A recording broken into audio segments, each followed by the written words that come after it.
చెప్పినట్లు దేశంలో రాష్ట్రంలో అనేక జిల్లాలు ఉన్నప్పటికీ వైఎస్ఆర్ కడప జిల్లాకు ఒక ప్రత్యేకత ఉంది, ఒక విశిష్టత ఉంది, ఒక ప్రాముఖ్యత ఉంది. కలియుగ దైవం శ్రీ వెంకటేశ్వర స్వామి నిలయమైన తిరుమలకు తొలి గడప మన కడప.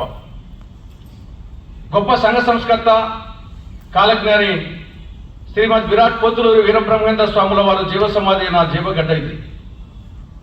పదకవిత పితామహుడు, తెలుగులో తొలి వాగ్గేయకారుడు తాళపాక అన్నమాచార్య ప్రభవించిన పుణ్యభూమి ఇది.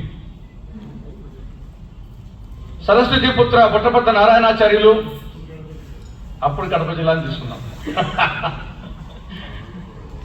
ఎందుకంటే మళ్ళా కూడా జిల్లాలు మార్పు రావచ్చేమో కాబట్టి పాతయ్య తీసుకున్నాం. సరస్వతి పుత్ర పుట్టపర్తి నారాయణాచార్యులు, ప్రబంధ పరమేశ్వరుడు అల్లసాని పెద్దన, తెలుగు సూర్యుడు సిపి బ్రౌన్,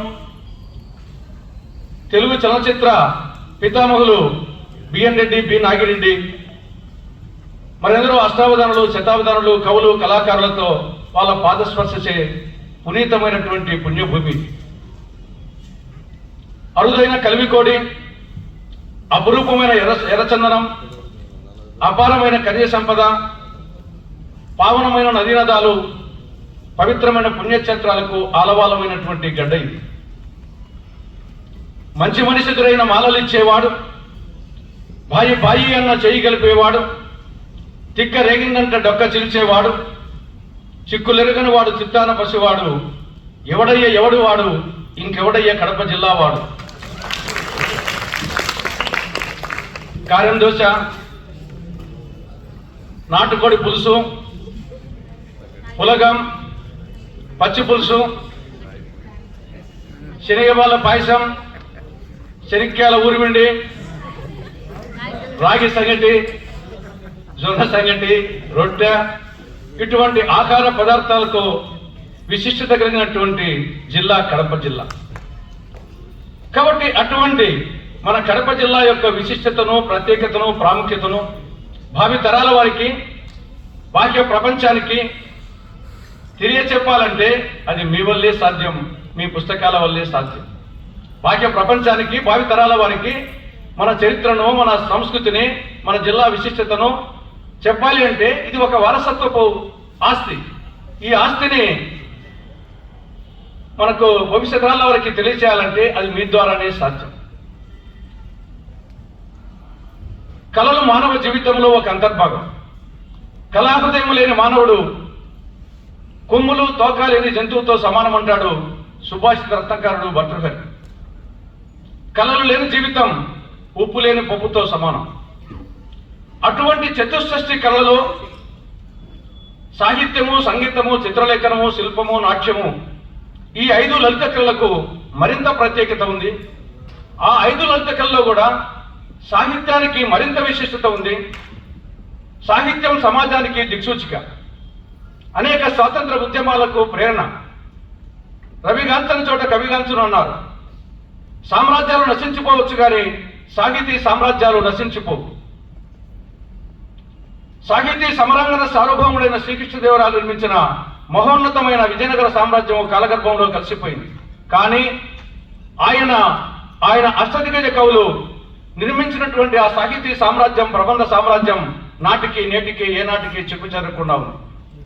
అది సామ్రాజ్యానికి, సాహితీ సామ్రాజ్యానికి ఉన్న తేడా. సామ్రాజ్యాలు నశించవచ్చు, సాహితీ సామ్రాజ్యాలు నశించవు. అటువంటి సాహితీ సామ్రాజ్యంలో ముఖ్యులు రచయితలు, పుస్తకాలు. మానవ నాగరికత ప్రస్థానంలో ఆదిమ మానవు నుంచి ఆధునిక మానవుని వరకు పుస్తకాల పాత్ర ప్రశంసనీయం. రామాయణం, మహాభారతం, మహాభాగవతం, ఈ పురాణాలు సమాజానికి నిత్య దిక్సూచికలు. పుస్తకాలే లేకుండా ఉంటే, గ్రంథాలే లేకుండా పోయి ఉంటే వేమన ఆటవిడుదలు, తిక్కన కంద పద్యాలు, శ్రీనాథుని శీర్ష పద్యాలు, పోతరామతుని మందార మకరందాలు, బద్దెన సుమశతకాలు, భర్తగారి సుభాషితాలు సమాజానికి అంది ఉండేవి కావు. కాబట్టి నాగరికత ప్రస్థానంలో పుస్తకాల పాత్ర చాలా ప్రశంసనీయం. 2 చిన్న పుస్తకాలు సత్యహరిశ్చంద్ర, శ్రవణ కుమార చరిత్ర అనే 2 చిన్న పుస్తకాలు ఒక సామాన్య బాలుడైన మోహన్ దాస్ కరమ్చంద్ గాంధీని మాంద్యుని, అసామాన్యుని, మహాత్ముని చేశాయి. అదే పుస్తకాలకు సమాజం మీద, మానవుని మీద ఉన్నటువంటి ప్రభావం. కాబట్టి అటువంటి పుస్తకాలు మీ ద్వారా రావాల్సింది. అందులో తెలుగు భాషలు, తెలుగు భాష అతి ప్రాచీనమైన, అతి ప్రాశస్త్యమైన భాష. ప్రపంచంలో ఎక్కువ మంది మాట్లాడే భాషల్లో 7వ భాష, భారతదేశంలో ఎక్కువ మంది మాట్లాడే భాషల్లో 4వ భాష. దాదాపు 2500 సంవత్సరాల సుదీర్ఘ ప్రస్థానం కలిగినటువంటి భాష మనది. క్రీస్తు శకం 15వ శతాబ్దంలోనే తెలుగును ఇటాలియన్ ఆఫ్ ద ఈస్ట్ అని ఒక విదేశీయుడైన నికోలస్ కాంటి ప్రస్తుతించాడు. క్రీస్తు శకం 16వ శతాబ్దంలోనే తెలుగదేలయన్న దేశంబు తెలుగు, ఏను తెలుగు వల్ల ఉన్న తెలుగు కొండ, ఎల్ల నృపుల కొలువ ఎరుగవే భాషాడి దేశ భాషలందు తెలుగు లెస్స అని సాహితీ సమరాంగణ సార్వభౌముడైన కృష్ణదేవరాయలచే ప్రస్తుతింపబడ్డ భాష మనది. సుందర తెలుగు అని ఒక తమిళ కవి సుబ్రహ్మణ్య భారతి ప్రస్తుతించాడు.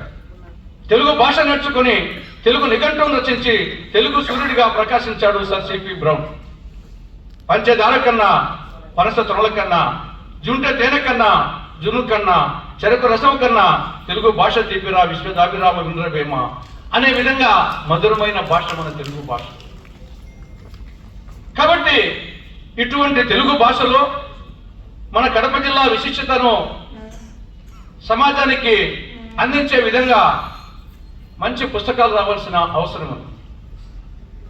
తెలుగు భాషకు, మన కడప జిల్లాకు మరింత ప్రత్యేకత ఏమంటే, తెలుగులో తెలుగు శాసనం క్రీస్తు శకం 575వ సంవత్సరంలోనే ముత్తరాజు రాసినటువంటి తెలుగు తొలి శాసనం ఎర్రగుడిపాడు వద్ద లభించింది. ఆ విధంగా తెలుగు భాషకు, కడప జిల్లాకు కూడా ఒక అవినాభావ సంబంధం ఉంది. కాబట్టి అటువంటి తెలుగు భాషలో మరిన్ని మంచి పుస్తకాలు ఏ విధంగా ఒక సత్యహరిశ్చంద్ర, ఒక శ్రవణ కుమార చరిత్ర మహాత్మా గాంధీని ప్రభావితం చేశాయో, అదేవిధంగా ఆ సమాజాన్ని ప్రభావితం చేసే మంచి పుస్తకాలు, మంచి గ్రంథాలు మీ ద్వారా రావాలని ఆశిస్తూ, ఆకాంక్షిస్తూ, అభిలషిస్తూ వైఎస్